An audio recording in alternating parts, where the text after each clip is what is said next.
Hello, and welcome back to English Daily. I'm Emily, and of course, I'm here with Tom. Hi, Tom. How's your week going? Hey, Emily. Well, I've been feeling a bit stuck, actually.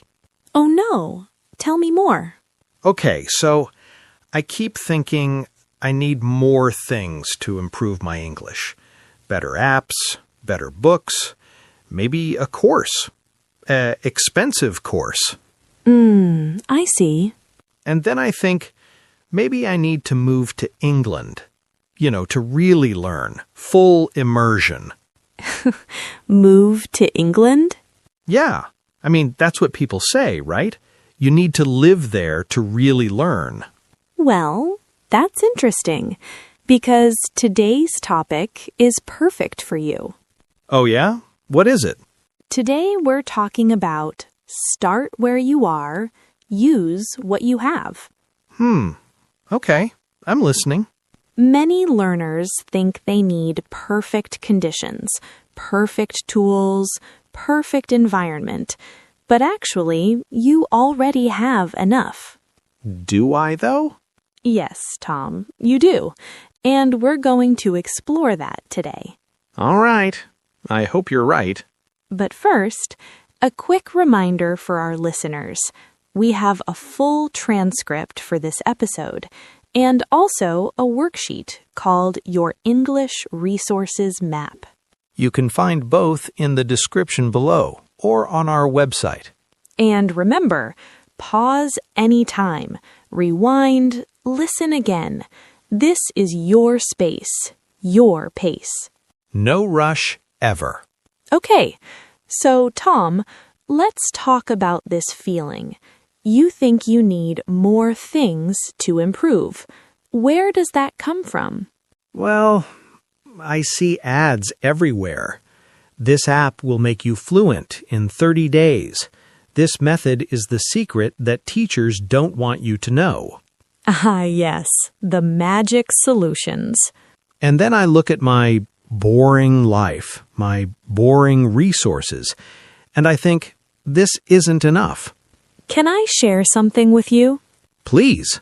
I call this the perfect conditions myth. The perfect conditions myth? Yes, it's the belief that you need perfect circumstances to make progress. Okay. But here's the truth. Perfect conditions don't exist, and waiting for them is just waiting. So, I'm waiting for something that will never come? Many people do. They wait for more time, more money, the right app, the right teacher, the right moment. That sounds like me. But the best learners, they don't wait. They start where they are, with what they have. But what if what I have isn't good enough? Let me ask you something. Do you have a phone? Yes. Do you have internet? Yes. Can you listen to this podcast? Well, obviously, yes. Then you have enough. You have more than enough, actually. I never thought about it that way. Think about it like this. Imagine you want to get fit. You think, I need a fancy gym, expensive equipment, a personal trainer. Yeah, that sounds familiar. But actually, you can start with a walk around your neighborhood, push-ups in your living room, stairs in your building. So the simple things work too? Often they work better because you actually do them. The fancy gym membership often goes unused. Okay, that's very true. I have a gym membership I haven't used in months. See? But I bet you walk every day. Yeah, I do. Small, simple, consistent beats fancy and complicated every time. Small, simple, consistent. I like that. In the worksheet, there's a section about this. It's called What I Already Have. You list all your resources that you're not using. Like hidden treasures? Exactly. Hidden treasures in your daily life. Okay, I want to try that. But, Emily, can I be honest? Always. Sometimes I feel like my life is too boring for learning English. I don't travel, I don't meet foreigners. I just go to work, come home, watch TV.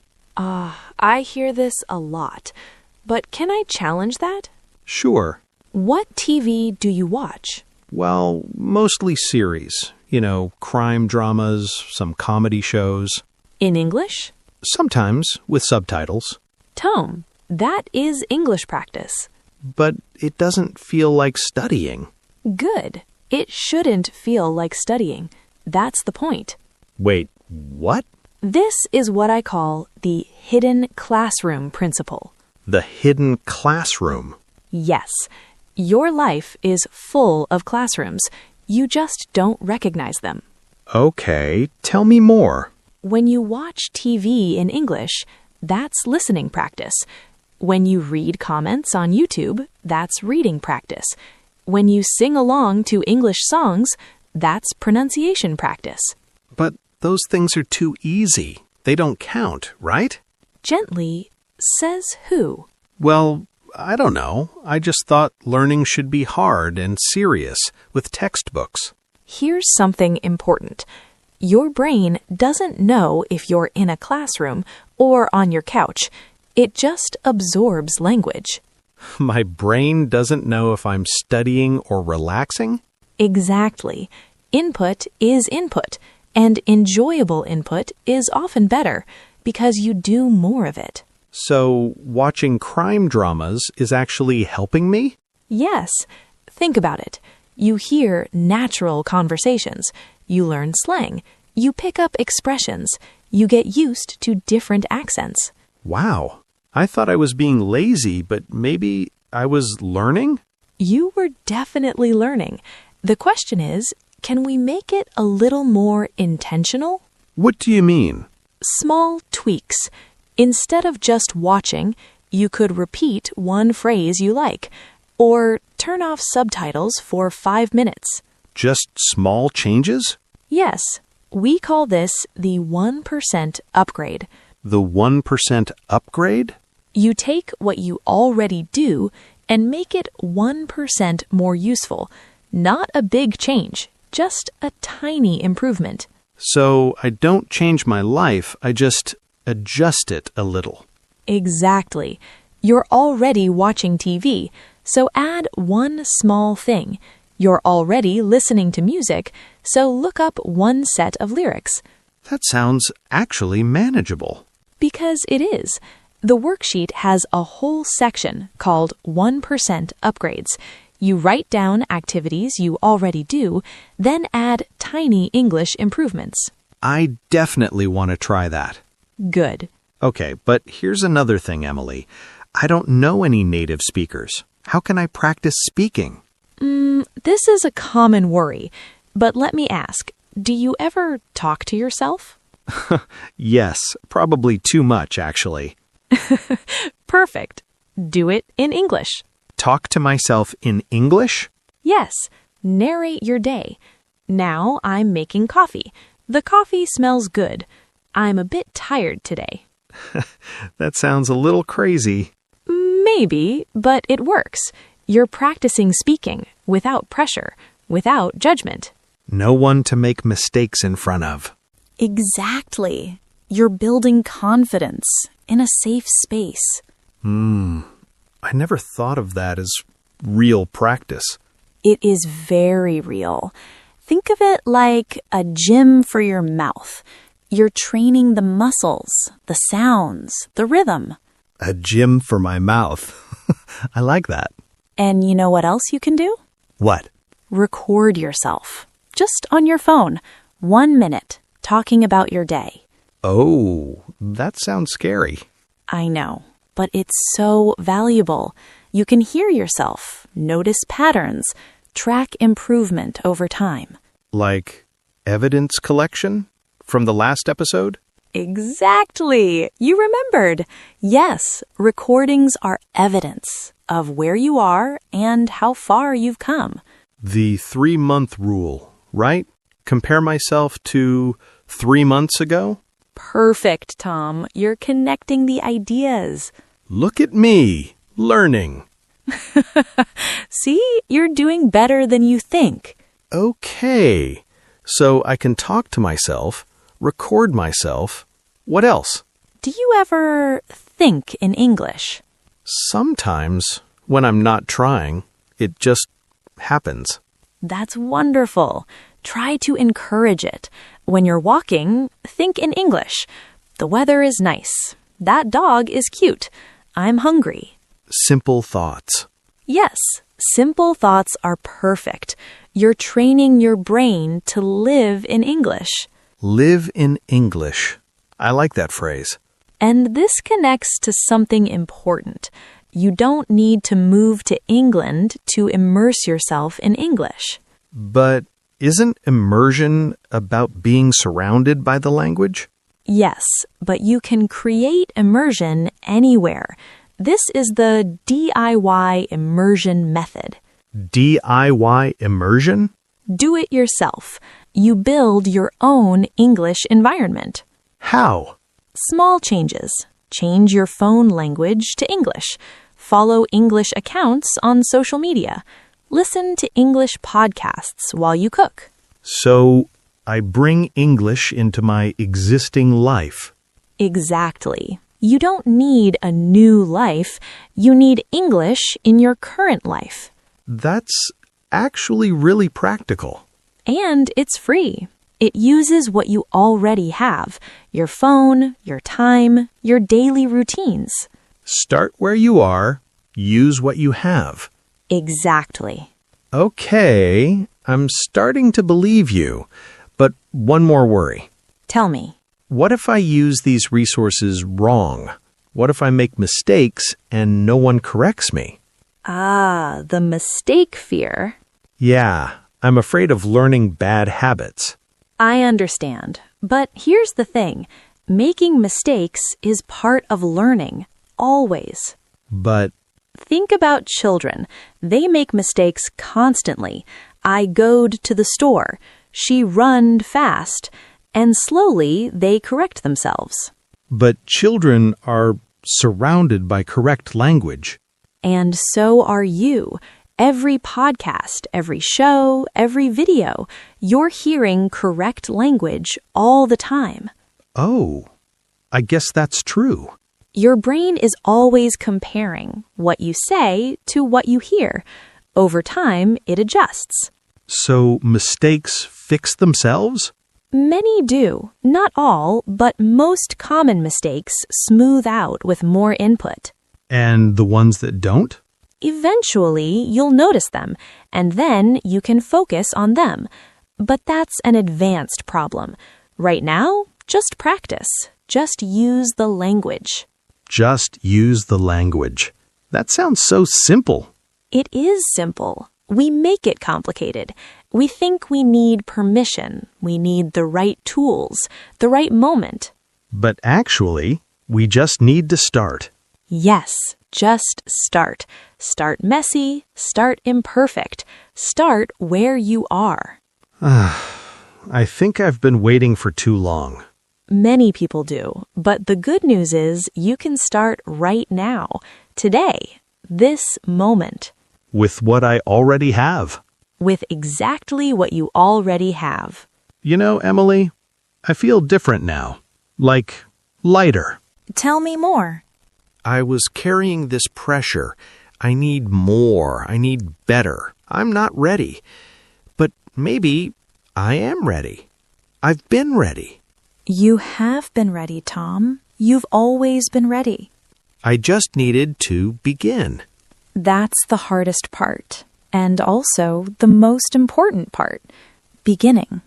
The hardest part is beginning. Once you start, momentum builds. Small actions lead to bigger actions. Confidence grows. Like a snowball rolling down a hill? Perfect metaphor. Yes, exactly like that. A tiny snowball becomes huge if it just keeps rolling. And your job is to start the roll. Push that tiny snowball. Use what you have. My phone, my TV, my walks, my thoughts. All of it is enough. Okay, I believe you now. Finally. I'm stubborn, what can I say? Stubborn is good. Stubborn learners keep going. Thanks, Emily. Okay, let's bring it all together. What did we learn today? First, the perfect conditions myth. I don't need perfect conditions. Perfect conditions don't exist. I just need to start. Good. What else? The hidden classroom principle. My life is full of classrooms. TV, music, videos, even talking to myself. And?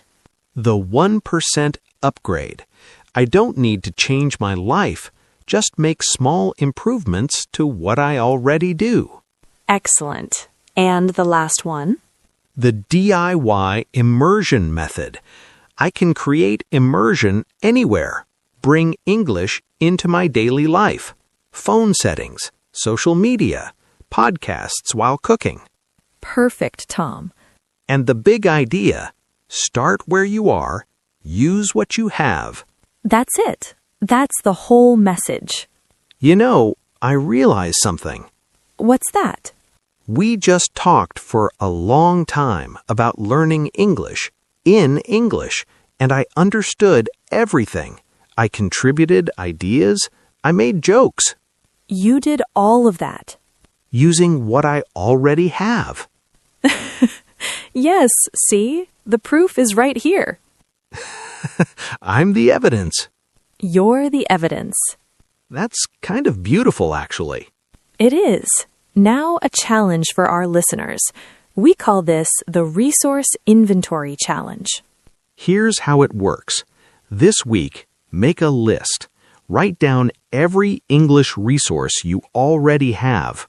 Your phone, your streaming services, your music apps, your books, everything. Then circle 3 things you're not using enough and commit to using them this week. Just a little bit. 1% upgrade. Maybe watch one show without subtitles for 10 minutes, or listen to one podcast while walking. Small steps. Real progress. Share your list with us in the comments or on social media. We love seeing what resources you discover. Don't forget, the transcript is available and the worksheet, Your English Resources Map. Links in the description. The worksheet really helps. There's a section for hidden classrooms, 1% upgrades, and DIY immersion ideas. And if this episode helped you, share it with someone who thinks they need more stuff to learn. They probably just need to start. Before we go, remember this. You don't need more. You don't need better. You don't need perfect. You need to begin. Start where you are. Use what you have. Do what you can. That's enough. That's always been enough. Thank you for being here with us today. Thanks for listening, everyone. And remember, your boring life, it's actually a hidden classroom. I love that. Your phone, a language school. Your TV, a teacher. Your walks, speaking practice. It's all there, waiting for you. Just start. Just begin. Bye, everyone. Bye. Be kind to yourself and keep going. See you next time. See you next time.